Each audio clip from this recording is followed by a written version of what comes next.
I'm very excited about the possibilities of the didgeridoo. It's a very deep instrument, and it's up to the individual player to make your own sound and find your own expression with it, and there's really no limit to what you can do.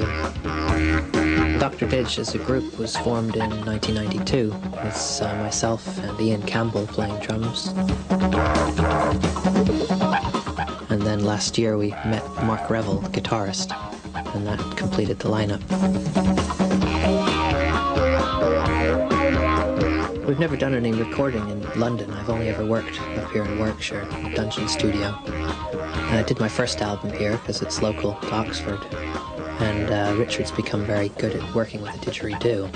The didgeridoo is quite an unusual instrument. I think Richard's now one of the world experts on the engineering and recording of didgeridoo. And it's been very good. The past album, it's local and it's quite affordable, so you can spend a lot of time here and have fun. I was born in New York. Actually, my parents are British, and my homeland is Abingdon, right near Oxford. I've ended up coming back, but I grew up in New York and went to college in Boston, and I studied physics. And then I wanted to do a PhD, so I came over to Oxford, and went to Oxford University, did a PhD in physics. But I ran out of money before I finished writing it up, so I started going out busking. And before I finished the thesis, I'd actually got a record deal. That was my first band. So I finished the degree and just kept on with the music.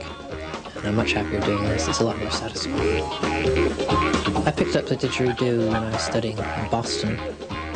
Along the way, I started applying physics to it because it's such a unique instrument. The way you play it and the sounds it makes are so different from Western instruments. So I studied for a year the physics of the didgeridoo, but mostly my interest is in playing it.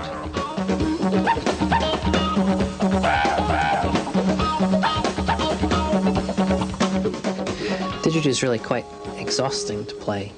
You have to really push very hard to get the sound. I mean, the basic sound you're making is just like a trumpet. You buzz your lips. So if I show you, it's like you go.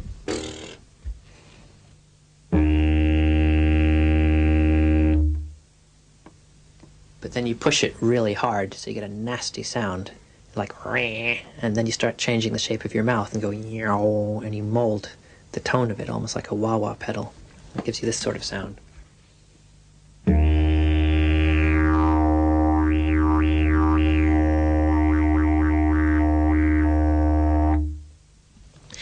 Then at the same time, you can mix in your voice.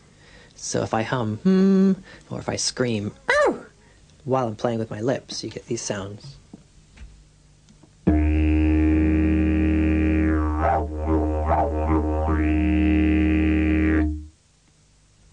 There's also a high note. It's just like playing a bugle. You pull your lips tighter, and there's two different high notes I can get.